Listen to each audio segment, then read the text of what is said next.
നമസ്കാരം. VL വാസ്തു consultancy എന്ന YouTube ചാനലിലേക്ക് ഏവർക്കും സ്വാഗതം.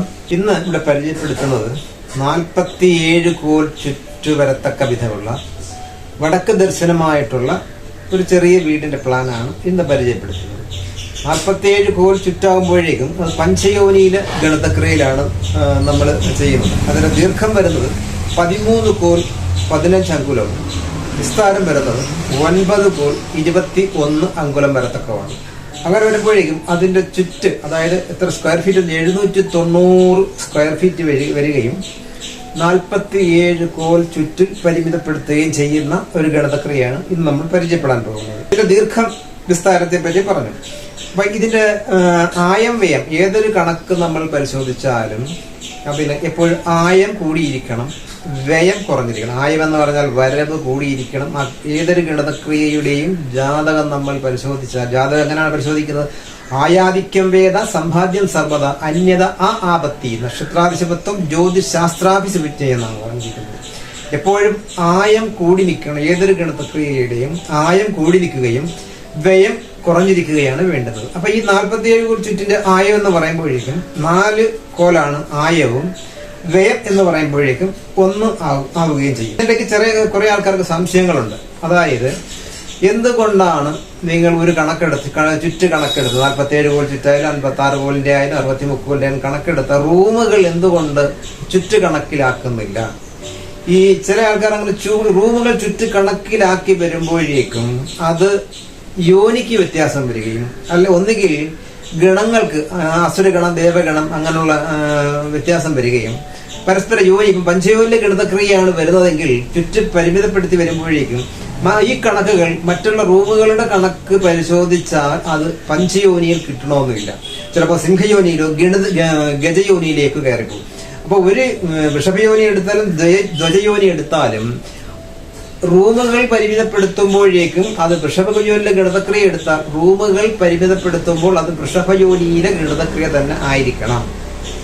ധ്വജയോനിയിലെ ഗണിതക്രിയ എടുക്കുവാണെങ്കിൽ റൂമുകൾ പാർട്ടീഷൻ ചെയ്യുമ്പോൾ എല്ലാം തന്നെയും അത് ധ്വജയോനിയിലെ ഗണിതക്രിയ ആയിരിക്കുകയും വേണം. ഇങ്ങനെ കൊണ്ടുപോകാൻ വളരെ ബുദ്ധിമുട്ടായിരിക്കും.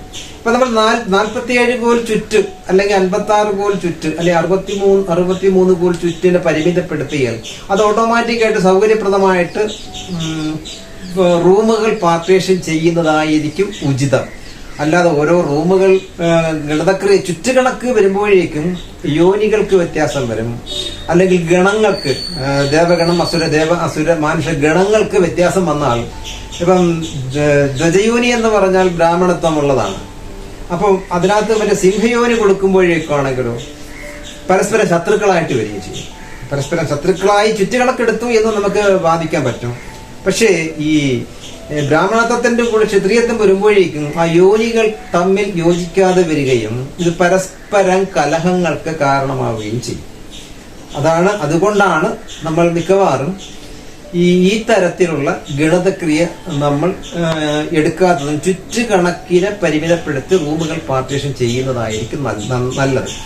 അപ്പൊ അതിന് ചില സംശയങ്ങൾ വരാനുള്ള കാരണം ഈ ഗൃഹചിത്രാവലി എന്ന ഗ്രന്ഥം മാത്രം പഠിച്ചത് കൊണ്ടോ അല്ല അത് പഠിച്ചവരുടെ നിർദ്ദേശം സ്വീകരിച്ചത് കൊണ്ടോ പ്ലാൻ തയ്യാറാക്കുന്നതാണ് ഇതിന് കൂടുതൽ കുഴപ്പങ്ങൾക്ക് കാരണം. അത് ക്ഷേത്ര വിഷയം കൂടി പഠിക്കണം. മനുഷ്യാലയത്തിന്റെ മാത്രം പഠിച്ചാൽ പോരാ, ശില്പരത്നവും തന്ത്ര സമുച്ചയവും കൂടി പഠിച്ചാൽ മാത്രമേ ഇതിന്റെ വിപത്ത്, ഇങ്ങനെ പാർട്ടീഷൻ ചെയ്യുന്നതിന്റെ വിപത്ത് നമുക്ക് കണ്ടുപിടിക്കാൻ പറ്റൂ. അതിന് നമുക്കൊരു ഉദാഹരണം പറയാം. ഇപ്പൊ നമ്മൾ ക്ഷേത്രം ചെയ്യുകയാണ്, ഒരു ക്ഷേത്രത്തിന്റെ ഗണിതക്രിയ നമുക്ക് നോക്കാം. അപ്പൊ 20 കോൽ 8 അങ്കുലം ചുറ്റു വരുന്ന ഒരു പ്രാസാദത്തിന് അത് ഗർഭഗ്രഹം ചെയ്യണം. അതായത് ഗർഭഗ്രഹം എന്ന് പറഞ്ഞാൽ ക്ഷേത്രത്തിനുള്ളിൽ ഒരു ചെറിയ ക്ഷേത്രം ഉണ്ടാവുകയാണല്ലോ. അത് കാണാറുണ്ട് മഹാക്ഷേത്രങ്ങൾക്കെല്ലാം. ഈ ക്ഷേത്രങ്ങളിൽ പ്രാസാദത്തിന്റെ ഉള്ളിലൊരു ക്ഷേത്രമുണ്ട്. ഇതാണ് ഗർഭഗ്രഹം എന്ന് പറയുന്നത്. ഈ 20 കോൽ 8 അങ്കുലത്തിന്റെ പ്രാസാദം വരുന്ന ഒരു ചുറ്റു വരുന്ന കണക്കിന് അതിന് ഗർഭഗ്രഹം നമ്മൾ കണ്ടുപിടിക്കുമ്പോൾ അതെങ്ങനെയാണ് ഗർഭഗ്രഹം കണ്ടുപിടിക്കുന്നത്? ദീർഘത്തിന്റെ അല്ലെങ്കിൽ വിസ്താരത്തിന്റെ 5/3 ഗർഭഗ്രഹ വിസ്താരം. മനസ്സിലായി? അപ്പം ഈ 20 കോൽ 8 അങ്കുലം ചുറ്റു വരുന്ന ഒരു പ്രാസാദത്തിന്റെ വിസ്താരത്തെ 5/3 എടുക്കുമ്പോഴേക്കും അത് 24. അപ്പം നമ്മൾ അത് 20 കോൽ 8 അങ്കുലം വരുമ്പോഴത്തേക്ക് 5 കോൽ 2 അങ്കുലമാണ് അതിന്റെ ദീർഘവിസ്താരം വരുന്നത്. 20 കോലട്ടങ്കുലത്തിന്റെ പ്രാസാദം വരുമ്പോൾ 5 കോൽ 2 അങ്കുലമാണ് അത് ദീർഘവിസ്താരം വരുന്നത്. ഇതിന്റെ 5/3 ഗർഭഗൃഹ ദീർഘവിസ്താരം വരുന്നത്. അപ്പൊ അതിന് 5/3 എടുക്കുമ്പോഴേക്കും 24 ഗുണം 5 അധികം 2 അങ്ങനെ വരുമ്പോഴേക്കും 122 അങ്കുലം വരും. 122 അങ്കുലം വരുമ്പോഴേക്കും അതിന് 73 അങ്കുലം 2 യവമാണ് അതിന്റെ ദീർഘവിസ്താരം വരുന്നത്. അപ്പൊ 73 കോൽ 73 അങ്കുലം 2 യവം, അതായത് 3 കോൽ 1 അങ്കുലം 2 യവമാണ് ഗർഭഗൃഹത്തിന്റെ ദീർഘവിസ്താരം വരുന്നത്. അപ്പോൾ അതിന്റെ ചുറ്റു പരിമിതപ്പെടുത്തിയാൽ 12 കോൽ 5 അങ്കുലമായിരിക്കും ചുറ്റു വരുന്നത്. അപ്പൊ 12 കോൽ 5 അങ്കുലം ഒരു കാരണവശാലും ചുറ്റ് ഗണിതക്രിയ വരുന്നില്ലല്ലോ, 12-8 വരാറുണ്ട്.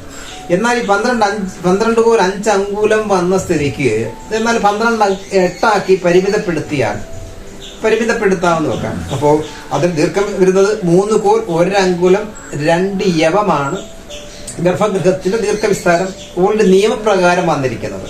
അപ്പൊ 12 കോൽ 8 അങ്കുലത്തിലേക്ക് പോകണമെങ്കിൽ 3 കോൽ 2 അങ്കുലം 3 കോൽ 1 അങ്കുലം 2 യവം എന്നുള്ളത് മാറ്റിക്കൊണ്ട് 3 കോൽ 2 അങ്കുലത്തെ വെച്ച് കണക്കാക്കുമ്പോൾ 12 കോൽ 8 അങ്കുലം വരും. 12 കോൽ 8 അങ്കുലം ഇപ്പൊ കണക്കാക്കി. അങ്ങനെ വരുമ്പോഴേക്കും എന്ത് സംഭവിക്കും? ഈ 12 കോൽ 8 അങ്കുലത്തിന്റെ നമ്മൾ നേരത്തെ പറഞ്ഞതുപോലെ ആയവും വ്യയവും നമ്മൾ നോക്കണം. ആയാദിക്യം വേദ സമ്പാദ്യം സർവത അന്യത ആപത്തി നക്ഷത്രാദിശുപത്വം ജ്യോതിശാസ്ത്രാഭിസുവിജയെ.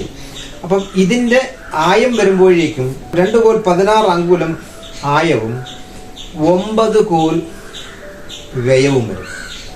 2 കോൽ 16 അങ്കുലം ആയവും അതായത് വരവും 9 കോൽ വ്യയവും വരും. ഈ ഗണിതക്രിയക്ക് ഒരു വിശേഷത കൂടിയുണ്ട്. ഇത് അസുരഗണത്തിൽപ്പെട്ട ഗണിതക്രിയയാണ്. അപ്പോൾ നമ്മൾ 20 കോൽ 8 അങ്കുലത്തിന്റെ പ്രാസാദത്തെ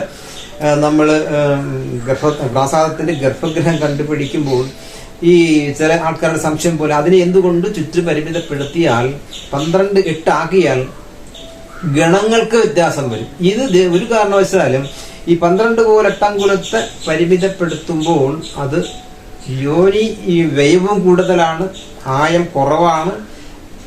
ക്ഷേത്ര സംബന്ധിച്ച് നോക്കുകയാണെങ്കിൽ ഈ ഗണിതക്രിയ അസുരഗണത്തിൽപ്പെട്ടതുമാകുന്നു. ആയതിനാലാണ് ഇതിനെ യോനിപ്പെടുത്തി 12-8 പരിമിതപ്പെടുത്താൻ പറ്റാത്തത്. ഇതുകൊണ്ടാണ് നമ്മൾ ആചാര്യന്മാർ ഈ ഗണിതക്രിയയെ മാത്രം മുന്നിൽ നിർത്തിക്കൊണ്ട് ഒരു പ്രാസാദത്തിന് ഗർഭഗൃഹം കണ്ടുപിടിക്കണപ്പോൾ അതിനെ ചുറ്റുമുള്ള ഗർഭഗൃഹത്തിന്റെ ചുറ്റിനെ പോലും പരിമിതപ്പെടുത്താതെയാണ് ഗണിതക്രിയ വെച്ചുകൊണ്ടാണ് പോകുന്നത്.